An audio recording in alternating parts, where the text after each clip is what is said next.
um privilégio estar com os irmãos essa noite. Vejo alguns muito felizes, obrigado. Outros surpresos.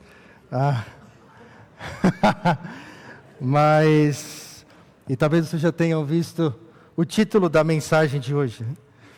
E esse título, para você que sabe o que eu faço aqui na igreja, ele não é uma referência ao que eu faço. Ele não é uma referência a mim. O meu pastor sugeriu que eu deveria colocar a culpa é do administrador. Mas eu achei que isso não caberia no texto de hoje. Mas Deus me deu o privilégio de ficar muitos anos no Piba Kids. E na época que nós ficamos lá, a gente decidiu que... eu tinha outro trabalho, né, que não daria para ficar com as duas coisas ao mesmo tempo. Não daria para continuar dando aula para os adultos, investindo tempo em pregação, para poder dedicar todos aqueles anos com as crianças. E depois que nós saímos de lá, Deus tem dado oportunidade de a gente investir mais tempo nisso. Esse último mês eu tive em Socorro e Pedreira, pregando os textos anteriores a esses que nós vamos ver agora. Então, você já deve estar com sua Bíblia aberta, o texto é o mesmo que foi lido no início do culto, Lucas capítulo 12, versículo 35 ao versículo 48, nós iremos lendo ele conforme o texto for exposto. Então, essa frase, a culpa é sempre do mordomo, talvez você já tenha escutado isso em algum lugar. Faz parte até de uma certa cultura, baseada em alguns livros de ficção antigos, de uma autora famosa, em que o mordomo ele era sempre o acusado de ser o culpado de alguma coisa, de um crime ou de alguma coisa assim, dentro daquelas histórias de suspense.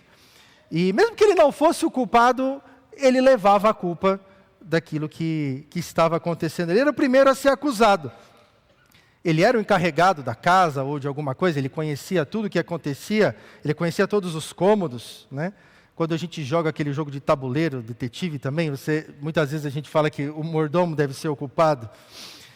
A figura do mordomo é emblemática, e talvez você possa lembrar de vários mordomos famosos. O mais famoso que eu me lembro é o Alfred, o mordomo do Batman. Todo mundo lembra do Alfred. E o Alfred é aquele inglês todo educado e impõe toda aquela figura de respeito. Alguém de extrema confiança do seu chefe. Alguém que ajudava a manter a casa em ordem, cuidava de todas aquelas coisas que aquele super-herói tinha ali. O mordomo é alguém que exerce um papel fundamental, pois ele é o representante do dono da casa nos assuntos do dia a dia. Ele tem toda a confiança e a expectativa é que ele cumpra à risca o que foi pedido. O mordomo deve cumprir à risca aquilo que o seu patrão pediu. O dono pode se ausentar tranquilamente, que ele sabe que tudo estará do seu jeito, do jeito que ele gostaria que fosse. E quando ele voltar da sua viagem, dos seus negócios, a casa estará impecável, as coisas estarão no lugar, e ele não vai precisar se preocupar com isso, porque ele tem alguém ali que faz o serviço para ele. Todos que são encarregados de algo por alguém exercem de certa forma uma mordomia. O encarregado de uma obra, por exemplo, é alguém de confiança do seu patrão. Ele cuida dos assuntos do dia a dia. O encarregado da obra, ele cuida das compras, ele tem que ser de confiança para não comprar coisas com sobrepreço. Ele tem que ser alguém que vai pagar os funcionários em dia. Ele precisa verificar o andamento da obra para que a obra não atrase. Ele é alguém de extrema confiança do seu chefe. Mas para o mordomo se tornar mordomo, antes de tudo, ele precisou provar que ele era de confiança. Ele precisou servir, ele precisou trabalhar, ele precisou mostrar o que ele estava fazendo. E então ele se tornou alguém de confiança, alguém que foi colocado sobre uma responsabilidade. Mordomo, antes de tudo, ele é um servo, ele está à disposição do seu senhor para fazer de acordo com a sua vontade. Mordomo não pode buscar os seus próprios interesses. Caso contrário, ele não estará apto para a função que a ele foi dada. Nessa pequena introdução, a gente vê e é apresentado ao texto de hoje. E conforme fomos expondo, nós vamos lendo. E eu queria colocar a grande ideia desse texto, no próximo slide. O servo fiel cuida das coisas do seu senhor, enquanto aguarda o seu retorno iminente. E quando nós usamos a palavra iminente, quer dizer que ele pode acontecer a qualquer momento. O servo fiel cuida das coisas do seu Senhor enquanto aguarda o seu retorno iminente. Nós vamos dividir esse texto em 3 partes. Dos versículos 35 ao versículo 40, o servo fiel aguarda a volta do seu Senhor. Na segunda parte, do versículo 41 ao 44, o servo fiel cuida das coisas do seu Senhor. E na última parte, do versículo 45 ao 48, o servo infiel será surpreendido e punido pelo seu Senhor. Então vejamos a primeira parte. Vamos manter esse slide aqui por enquanto. E vamos ver a primeira parte, os versículos 35 ao 40. O versículo 35 começa com uma instrução clara: estejam preparados, alertas, atentos, não percam a atenção, estejam olhando tudo o que está acontecendo. E essa frase é seguida de 2 ilustrações de Jesus sobre o que é estar preparado. Como que você deve estar preparado? Em primeiro lugar, com o corpo cingido. E aqui a ideia desse estado de prontidão é que você está pronto para sair, pronto para batalhar, pronto para agir, pronto para realizar uma tarefa. E você se veste de uma forma que isso não impede a sua ação. Você está usando uma vestimenta que não te impede de agir. Você está com as lamparinas acesas, porque se você precisar fazer isso no escuro, você vai precisar se guiar por alguma coisa. E naquela época, os irmãos sabem, não tinha energia elétrica, então as lamparinas precisavam estar acesas. Então aqui nós temos essa figura, esse estado de prontidão, esse estado de vigília. Nós vemos isso na saída do povo de Deus do Egito. Êxodo capítulo 12, versículo 11, é assim que vocês devem comê-lo. Falando da instrução para o povo para comer a refeição ali da Páscoa, já prontos para viajar, com as sandálias nos pés e os cajados na mão. Comam depressa, é a Páscoa do Senhor. Eles precisavam ficar prontos, porque eles não sabiam a hora que eles iam ter que sair. Naquela noite, Deus ia trazer juízo sobre o Egito, e eles não sabiam que hora seria. Então tudo tinha que ser sido feito com pressa. E Jesus, ele não vai apontar esse estado de prontidão aqui à toa. E aqui é importante trazer o contexto do capítulo 12 anterior. Porque, para Jesus trazer essa ordem, nos primeiros versículos, ele está falando sobre todas as coisas que nos impedem de estar em estado de prontidão. Então, Jesus está ali na conversa com os seus discípulos, e ele está falando no versículo 4, versículo 5, nós precisamos deixar o temor aos homens. O temor aos homens nos impede de estar em estado de prontidão. Deixar de lado a avareza, no versículo 15. Deixar o amor aos bens, no versículo 18 e 19. Deixar de lado a ansiedade e a preocupação com as coisas corriqueiras da vida, nos versículos 22 e 23. E ele ainda vai dizer que quem se preocupa com essas coisas são os gentios. Os gentios que correm atrás dessas coisas, no versículo 30. E aí ele vai dizer, antes de entrar nessa ordem, busquem o reino de Deus em primeiro lugar. E fiquem atentos àquilo que você está dando valor. Fiquem atentos onde está o tesouro do seu coração. E só aí, então, ele vai pronunciar essa frase: estejam alertas, estejam prontos e preparados. Esse estado de prontidão, ele só é possível se a gente não estiver distraído. Versículo 36 ao 40. Façam como os homens que esperam pelo seu Senhor, ao voltar ele das festas de casamento, para que logo abram a porta quando vier e bater. Bem-aventurados aqueles servos a quem o Senhor, quando vier, o encontrar vigilantes. Em verdade lhes digo que ele há de cingir-se, dar-lhes-á lugar à mesa e, aproximando, os servirá. Quer ele venha à meia-noite ou de madrugada, bem-aventurados serão eles, se os encontrarem vigilantes. Jesus aqui, ele está iniciando essa primeira parte da parábola, e ele está fazendo essa ilustração de homens que estão preparados para a volta do seu Senhor. O Senhor que saiu para uma festa de casamento, que não tem hora para voltar. Os servos não sabem que horas ele vem, pode ser que ele volte de madrugada, pode ser que ele volte ao amanhecer. E sendo assim, esse servo, ele não tem uma outra agenda. Ele precisa vigiar. Ele precisa aguardar. Ele não se importa se é de manhã ou à tarde, se é na alta madrugada, ele está pronto. Ele é o vigia que nunca dorme. E essa espera pode durar um tempo indefinido. Mas o Senhor vai bater na porta. E na hora que ele bater na porta, a porta precisa abrir. O servo tem que estar pronto. Bateu na porta, o servo vai lá e abre a porta. Esses servos são chamados de bem-aventurados. 3 vezes no texto, Jesus vai dizer que esse servo ele é bem-aventurado. O que de fato é uma coisa muito estranha, porque o servo, que tem o sentido até de um escravo, ele é alguém subserviente ao seu senhor, é alguém de baixa obediência.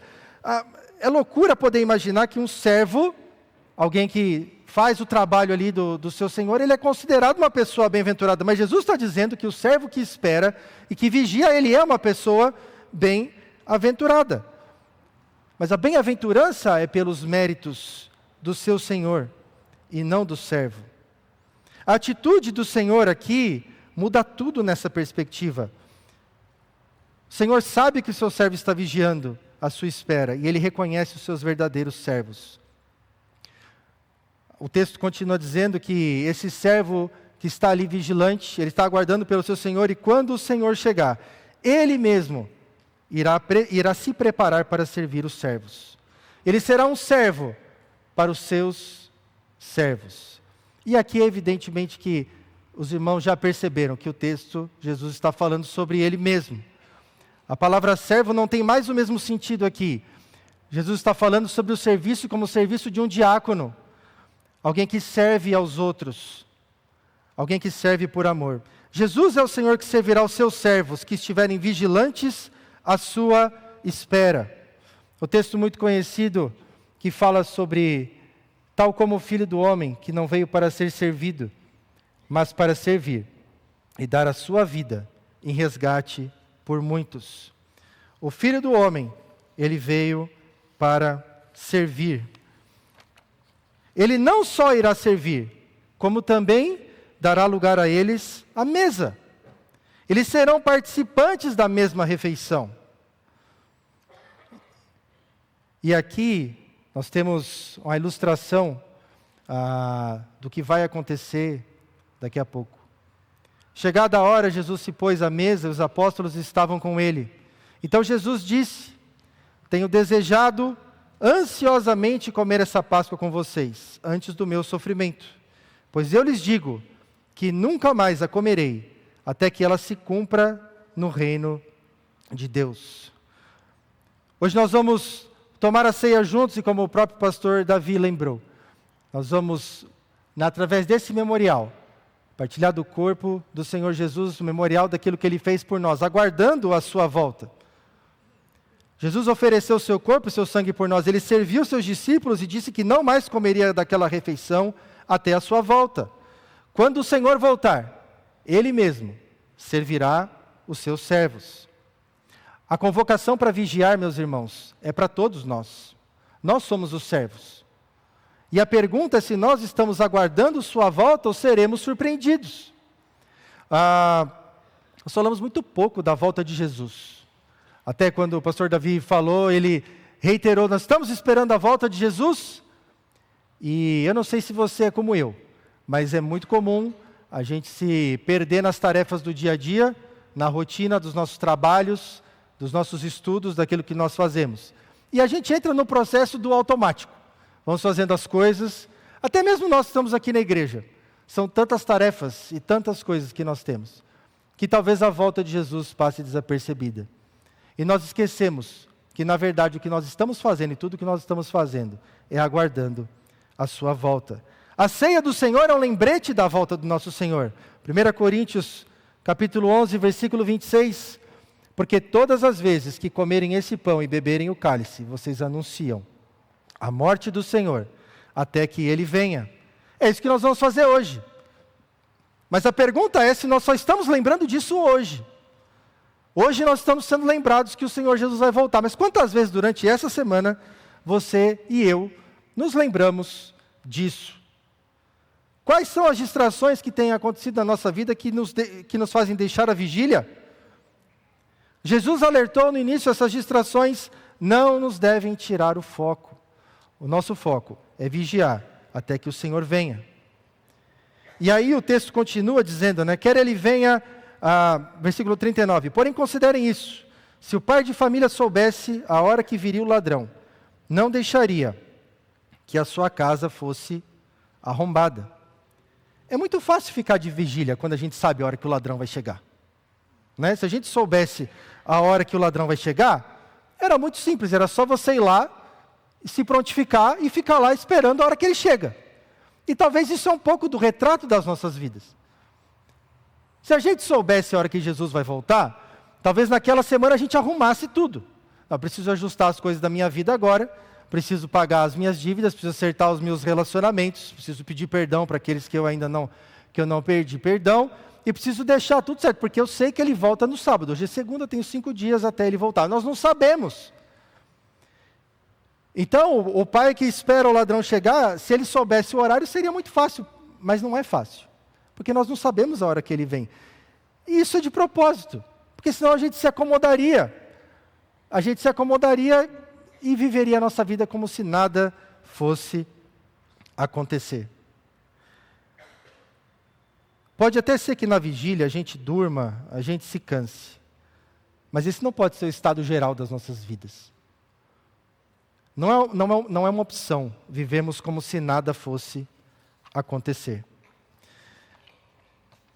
Estejam também vocês preparados, porque o Filho do Homem virá na hora que vocês menos esperam.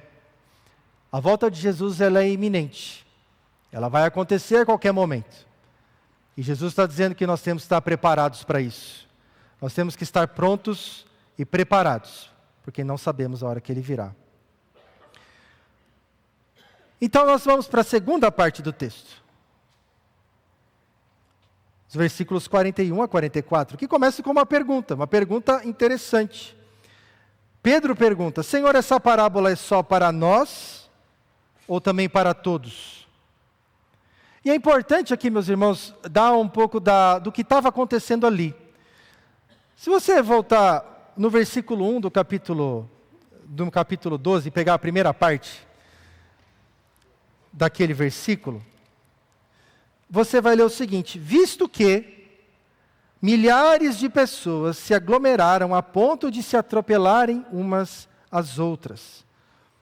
E aí logo depois, Jesus começa a dizer, antes de tudo, aos seus discípulos. Meus irmãos, as pessoas estavam se atropelando umas às outras. Não era um negócio assim incomum. Eu tenho a imagem das pessoas se atropelando na estação da Sé, na hora de pico. Você que já passou por isso, você sabe do que eu estou falando. Você fez a integração ali da linha azul para a linha vermelha, certo? Quem trabalha em São Paulo já deve ter passado por isso algumas vezes. Você sabe o que é as pessoas passando uma por cima das outras.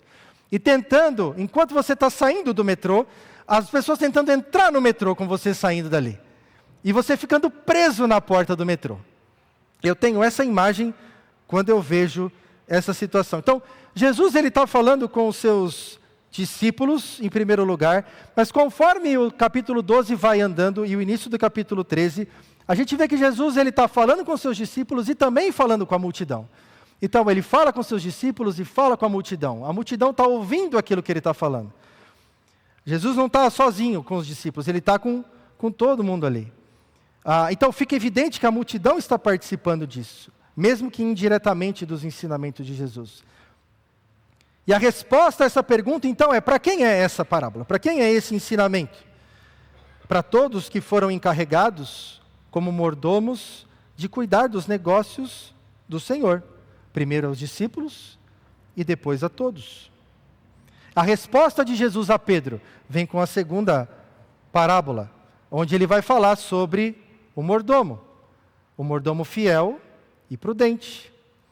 Leiamos então o versículo 42. O Senhor respondeu, quem é, pois, o mordomo fiel e prudente, a quem o Senhor deixará encarregado dos demais servos da casa, para lhes dar sustento no devido tempo? Bem-aventurado aquele servo a quem o seu Senhor, quando vier, o achar fazendo assim. Em verdade lhes digo que lhe confiará todos os seus bens. Como nós vimos na ilustração do mordomo, o mordomo é um servo a quem mais responsabilidade foi dada. Ele supervisiona o trabalho dos outros servos. Ele é responsável por pagar o salário em dia. E ele não pode ser qualquer pessoa. Ele é prudente. Ele sabe fazer boas escolhas. Ele é sábio. Ele sabe se desviar do caminho do tolo.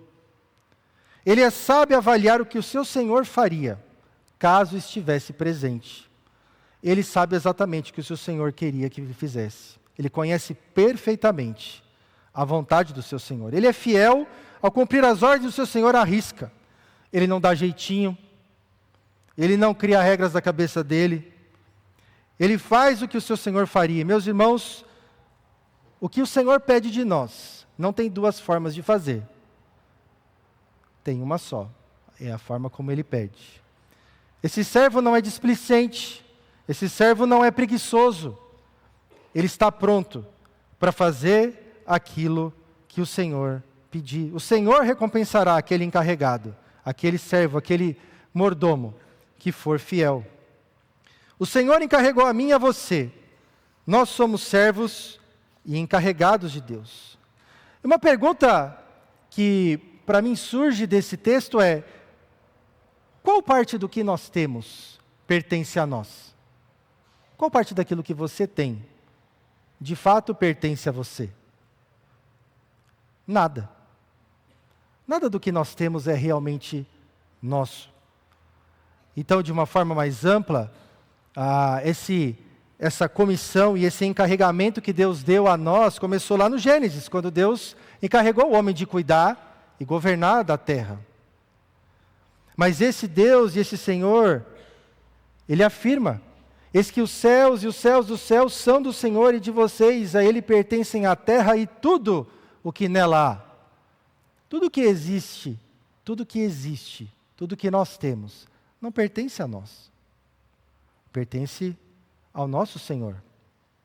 Ele ainda afirma: minha é a prata, meu é o ouro, diz o Senhor dos exércitos. Os recursos e tudo que existe são dele. Os nossos recursos são do Senhor, os nossos bens são do Senhor, nossa família, nosso emprego, nossos ministérios, nossos corpos. Em nenhuma área das nossas vidas nós temos o direito de fazer como nós bem entendemos. Nós precisamos obedecer e ouvir a vontade do nosso Senhor. O que nós queremos ouvir no final é servo bom e fiel. O mordomo do Senhor, ele é fiel em tudo o que faz. O mordomo do Senhor está atento à vontade do Senhor. E aqui, meus irmãos, talvez olhar para essa figura do mordomo como impecável parece algo muito longe da nossa realidade. E de fato nós falhamos. De fato nós esquecemos. De fato nós dormimos durante a vigília. Nós nos acomodamos durante a vigília. Mas uma palavra de encorajamento a você que tem, ao ouvir tudo isso, você sabe que você tem falhado, mas você sabe que você tem buscado, que você tem se dedicado a entender a vontade do Senhor, que você tem buscado usar aquilo que você tem da forma como Ele gostaria que você fizesse. Deus conhece o nosso coração. Deus, Ele sabe que você está colocando seus recursos para usar como Ele quer. Financeiramente você é prudente com o cuidado da sua família. Você não deixa de contribuir com seus dízimos. Você não deixa de ofertar para missões, porque você sabe que esse recurso não te pertence. Esse recurso é dele. Quando você ouve sobre o início da campanha de missões, agora você fica empolgado. Porque você sabe que você vai poder usar daquilo que Deus tem te dado, para que o Evangelho chegue às outras nações. Para que o Evangelho chegue em Monte Santo, com o final da construção daquela igreja. Para que o Evangelho continue abençoando, para que esse recurso continue abençoando, pregue a palavra. Você se sente motivado, porque você sabe que o seu recurso não é seu. Quando você olha para os seus filhos e para a sua família, você sabe que você precisa fazer da forma como Deus te orienta. como Deus me orienta. Então você disciplina os seus filhos nos caminhos do Senhor. Você os disciplina para que ele aprenda, para que ele saiba aquilo que o Senhor dele quer também. Você orienta, você educa no caminho do Senhor. Claro, você tem muitas lutas, assim como todos nós pais temos. Mas você tem se esforçado para pastorear a sua família. Se você tem feito isso, meus irmãos, é um encorajamento para você. Continue. Ou pensando agora nos mais novos, você tem sido um aluno que, por mais que você não queira ir para a escola, e você não quer levantar de manhã para ir para a escola, porque você não quer ter prova, você gostaria de ficar dormindo até tarde. Isso pode valer para os professores também, que também não queriam levantar de manhã para ir para a escola. Mas você sabe que apesar disso, você não pode fazer as suas tarefas de qualquer jeito. Você não pode ser alguém desleixado com suas coisas, você não pode ser alguém que não faz aquilo da melhor forma possível, você se esmera em fazer o melhor, você faz a sua lição de casa pontualmente e entrega para o seu professor quando ele pede. Isso também vale para você que está na faculdade e tem aquela vontade imensa de matar a aula, mas você sabe que você não deve fazer isso, porque você está servindo, não a sua faculdade, mas você está servindo ao seu Senhor. E Ele te deu aqueles estudos e aquela faculdade para você usar de forma que o agrade. Você é um empregado exemplar no seu emprego. Você é pontual. Você é responsável. Deus te deu esse emprego. E é muito interessante porque muitas vezes nós lidamos com o nosso trabalho como se ele fosse a nossa esperança de garantia da nossa vida. Nosso recurso que nós ganhamos lá todo mês com aquilo que nós fazemos é aquilo que nos traz esperança. Mas o Senhor do trabalho, aquele que te deu o trabalho, é Deus. Esse trabalho que você tem e que tem te dado o recurso, pertence a Ele, não pertence a você. Talvez você está gastando muito tempo no seu trabalho, mais do que deveria. E também é um bom momento de pensar sobre isso. Você tem cuidado do seu corpo. O seu corpo também é algo que Deus deu para você cuidar. Você tem observado tudo que você pode fazer para evitar que você fique doente ou coisas do gênero.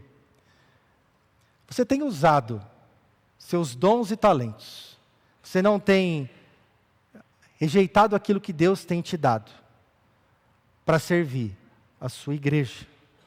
Você tem servido a sua igreja com compromisso, com pontualidade, com responsabilidade, porque você sabe que Deus te capacitou para fazer algo que edifique a igreja. Meu irmão, continue. Dependa do Senhor. Entregue a Ele as distrações que têm te afligido, as coisas que têm tirado você do caminho, as coisas que tiram a gente da rota. As preocupações tiram a gente da rota. Mas também a autossuficiência tira a gente da rota. Voltemos ao Senhor, ó Deus. Voltemos a Ele. Peça ajuda. Para que, enquanto você está lá fazendo as suas atividades, tudo aquilo que você tem na sua semana, você esteja glorificando a Deus e fazendo aquilo que Ele pediu que você fizesse. Na última parte do texto, nós temos uma advertência. A advertência ao servo infiel. Vamos ler o texto. Mas o que acontecerá se aquele servo disser consigo mesmo: meu senhor demora para vir, e começar a espancar os empregados e as empregadas, a comer, a beber e a embriagar-se? E virá o senhor daquele servo, em dia que não espera, em hora que não sabe, e irá aplicar-lhe um castigo severo, condenando-o com os infiéis. O contraste do comportamento aqui é muito forte, meus irmãos. Se o mordomo fiel ele pratica tudo o que o Senhor manda, o mordomo infiel, ele é o oposto.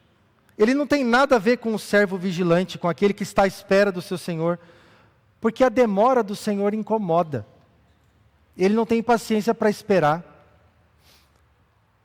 E essa impaciência que ele tem faz ele perder completamente a noção da responsabilidade, a noção daquilo que ele tem por fazer. E ele passa a viver então de acordo com o seu próprio prazer. Ele espanca os funcionários, provavelmente nem paga os seus salários. Ele come, ele bebe, ele se embriaga. Ele está fazendo tudo aquilo que ele quer para satisfazer a sua própria vontade. Ele está fazendo tudo para se satisfazer. Ele é displicente, ele é preguiçoso. Ele acha que a demora do Senhor é uma desculpa válida para fazer o que quiser. E nós vivemos num mundo assim. As pessoas ignoram o fato de que o Senhor irá voltar. E as pessoas vivem da forma como elas querem. Essa é a mentalidade do mundo. E foi isso que Jesus disse anteriormente no versículo 30. Porque os gentios de todo mundo é que procuram essas coisas. A questão, meus irmãos, não é se o Senhor vai voltar, é que Ele vai voltar. E não tem nada que possa impedir essa volta.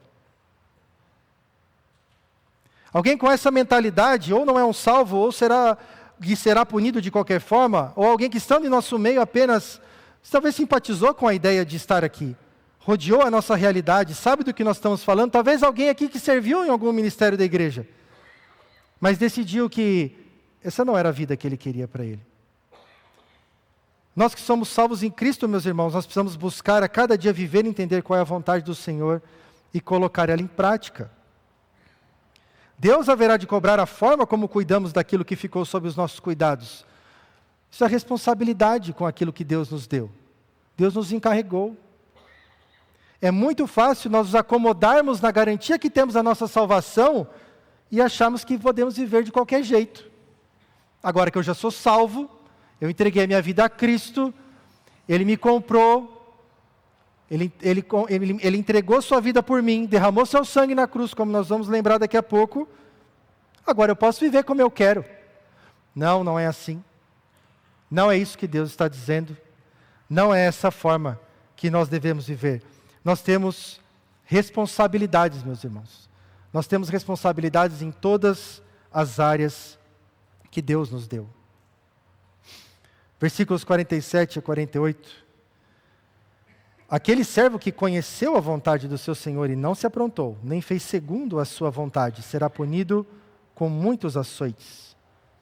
Aquele, porém, que não soube a vontade do seu senhor e fez coisas dignas de reprovação, se levará poucos açoites. Mas aquele a quem muito foi dado, muito lhe será exigido. Aquele a quem muito se confia, muito mais pedirão. Deus nos perguntará o que fizemos com aquilo que Ele nos deu. E agora é o momento de nós pensarmos, meus irmãos, o que Deus nos deu? O que está sob a sua responsabilidade? Você sabe o que tem sobre a sua responsabilidade. Você sabe aquilo que você precisa cuidar. Mas o ponto de partida é, nada do que você tem é seu. Nada do que eu tenho é meu. É tudo do nosso Senhor. E Ele nos colocou responsabilidade sobre isso. Quanto mais entendimento e mais responsabilidade, maior será a cobrança. Nós precisamos temer ao Senhor e buscarmos entender e praticar a sua vontade cada dia mais. Mas, meus irmãos, todos nós falhamos. E como eu disse antes, mesmo que nós estejamos buscando a cada momento e a cada dia viver aquilo que o Senhor pediu de nós, nós somos falhos. Nós precisamos da graça do Senhor a cada dia. Mas aqui para mim fica claro que existe uma diferença muito grande entre o estilo de vida de alguém que despreza recorrentemente a existência e a volta do seu Senhor, daquela pessoa que, como nós, está lutando para fazer aquilo que o Senhor deseja, mesmo com toda a dificuldade, mesmo com todas as distrações. Nós não sermos mordomos fiéis daquilo que nos foi confiado não é compatível com a fé que nós professamos ter. E aqui vem o lado oposto daquele primeiro encorajamento. Nós estamos guardando os nossos recursos, os nossos tesouros, aquilo que é fruto do nosso trabalho para o nosso próprio bem. Nós estamos guardando porque precisamos ter muito mais do que aquilo que realmente é necessário para viver a vida. Nós estamos deixando de contribuir para missões, nós estamos deixando de entregar os nossos dízimos e ofertas. Ao contrário daquele pai que tem se esforçado para educar o seu filho nos caminhos do Senhor, nós somos pais que estamos deixando a pedagogia moderna e as atualidades desse mundo dizerem e ditarem os comportamentos e dizerem como nós devemos educar os nossos filhos. Nossos casamentos estão sendo mais influenciados pelo comportamento da mídia ou pela palavra de Deus. Ao contrário daquele estudante que não quer ir para a escola, mas tem feito aquilo que Deus pede. Você tem sido alguém na sua escola, na sua faculdade, que não está comprometido em ser um servo de Cristo naquele lugar? Você tem sido um filho que não tem se esforçado para honrar e obedecer os seus pais? Você tem desonrado a eles? Você tem sido um empregado preguiçoso, negligente?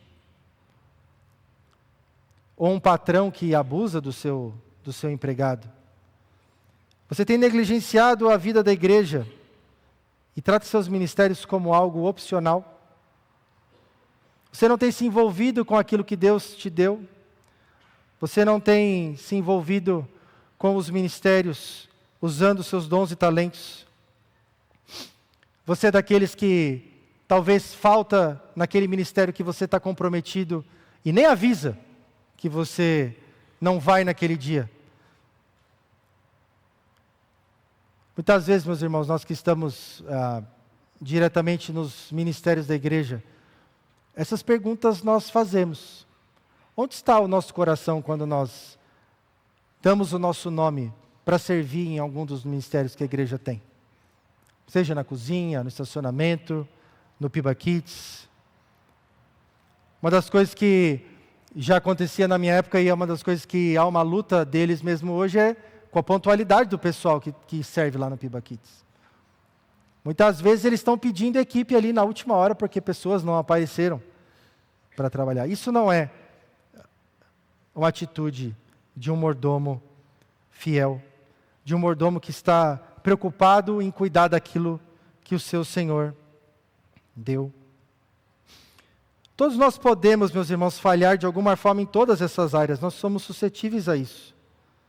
Mas nós não podemos ter um estilo de vida que nos afaste disso. Nós não podemos viver de forma negligente. A nós, presbíteros, pastores, que foi dada a responsabilidade da pregação da palavra, do pastoreio, do cuidado da igreja. Quanto mais responsabilidade, mais será cobrado. Tudo que nós fazemos, Deus irá falar sobre a nossa responsabilidade. Todos nós estamos, de alguma forma, diante de alguma responsabilidade que Deus colocou sobre nós. A busca por servir e cuidar das coisas do Senhor é uma progressão diária. Deus perdoa os nossos tropeços pela sua graça. Ele sabe que nós não conseguimos o tempo todo. Fatalmente nós falharemos como vigias. Nós dormiremos em algum momento. Mas a graça de Deus, através do seu Filho, nos perdoa de todos os pecados. O desafio não é deixar a vigilância, o desafio é perguntar ao Senhor qual a forma correta de cuidar daquilo que Ele deixou em nossas mãos. Você tem perguntado a Deus o que é que você precisa fazer com aquilo que Ele deixou? E qual é a forma de nós sabermos o que nós devemos fazer com aquilo que Deus deixou? Como que nós podemos ser bons mordomos daquilo que Deus deixou? A resposta é simples. Quando eu vou dar aula para as crianças, eu sempre falo que esse livro é o manual de instruções do Criador.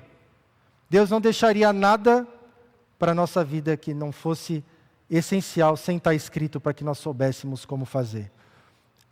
Deus, Ele deixou a sua palavra e Ele, em cada área da nossa vida, em cada área, em cada coisa que nós temos que fazer, nós sabemos o que fazer. Então nós precisamos buscar cada dia, ler a palavra, entender aquilo que Deus quer para nós. Não podemos ficar parados. Qual a forma correta de cuidar daquilo que Ele deixou em nossas mãos? O servo fiel, ele cuida das coisas do seu Senhor, enquanto aguarda o seu retorno iminente. Ele aguarda e ele cuida, porque ele sabe que o Senhor vai voltar. E nós vamos, daqui a pouco então, celebrar juntos a ceia do Senhor. E vamos nos lembrar que em breve Ele irá voltar. Vamos orar, meus irmãos.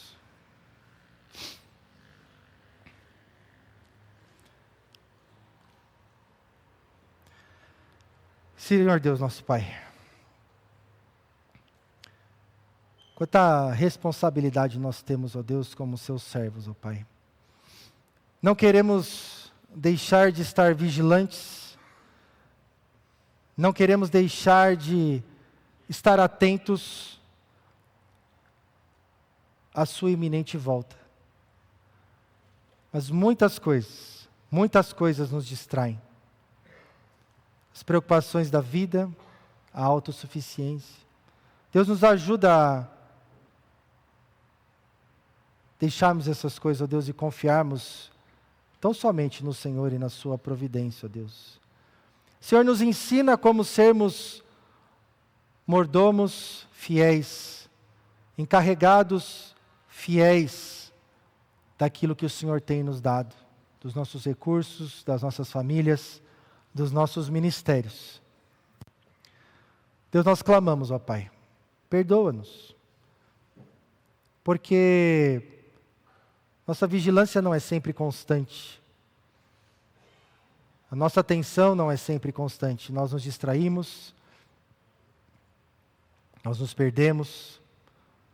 Senhor, derrama a Tua graça sobre nós, sobre as nossas vidas, ó Pai, e que possamos então a cada dia servir ao Senhor com vigilância, na certeza que o Senhor irá voltar. E então nós poderemos, juntos com o Senhor, celebrar a refeição, ó Deus. Obrigado pela Tua palavra nessa noite.